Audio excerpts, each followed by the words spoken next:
नाशिक शहरात मालमत्तेसंबंधी घडणाऱ्या गुन्ह्यांना प्रतिबंध करण्यासाठी आयुक्तालय हद्दीत दिवसा तसंच रात्री प्रभावीपणे गस्त घालत गुन्हे उघडकीस आणण्यासाठी सूचना दिल्यानं नाशिक शहर पोलीस आयुक्त संदीप कर्णिक यांच्या आदेशानुसार किरण कुमार चव्हाण, पोलीस उपायुक्त परिमंडळ 1 डॉक्टर सिद्धेश्वर धुमाळ, सहाय्यक पोलीस आयुक्त सरकारवाडा गजेंद्र पाटील, वरिष्ठ पोलीस निरीक्षक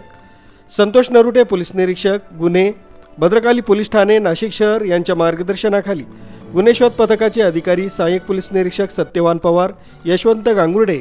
तसंच पथकातील अंमलदार भद्रकाली पोलीस ठाणेकडील घरफोडी चोरीबाबत दिनांक 13/2/2024 रोजी दाखल असलेल्या गुन्ह्याच्या तपासाच्या अनुषंगाने गुन्हे शोध पथकाचे अविनाश जुंद्रे, नितीन भामरे, दयानंद सोनवणे यांनी घटनास्थळी येण्या जाण्याच्या मार्गावर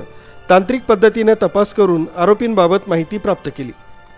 पाहिजे आरोपींच्या प्राप्त केलेल्या माहितीनुसार सतीश सोळुंके, कय्यूम सय्यद यांनी आरोपी नामे इम्रान हनीफ पठाण वय 28 वर्ष, राहणार नॅशनल स्वीटच्या मागे साईनाथ नगर, भारत नगर, वडाळा नाशिक यास वडाळा गाव इथून ताब्यात घेऊन तसंच त्यास पोलीस ठाण्यास आणून त्याच्याकडे तपास केला असता त्यानं सदरचा गुन्हा केल्याचं निष्पन्न केलं। तसंच सदर गुन्ह्याव्यतिरिक्त त्यानं भद्रकाली पोलीस ठाणे हद्दीत मागील 1 महिन्यांपूर्वी रवींद्र विद्या प्रसारक मंडळ द्वारका नाशिक या कॉलेजमधील कार्यालयाच्या बंद दाराचं कुलूप तोडून घरफोडीचा गुन्हा केला असल्याचं देखील निष्पन्न झालंय। गुन्ह्याचा पुढील तपास यशवंत गांगुर्डे हे करीत आहे। तसंच सदर आरोपीकडून नमूद गुन्ह्यासह भद्रकाली पोलीस ठाणेकडील घरफोडी उघडकीस आली असून गुन्ह्यातील चोरीस गेलेला 23,850 रुपये किमतीचा मुद्देमाल जप्त करण्यात आला।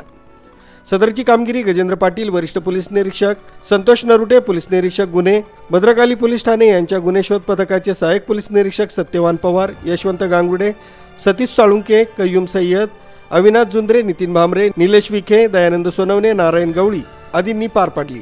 मुख्य संचालक रवींद्र जाधव, लोकराज्य न्यूज, नाशिक।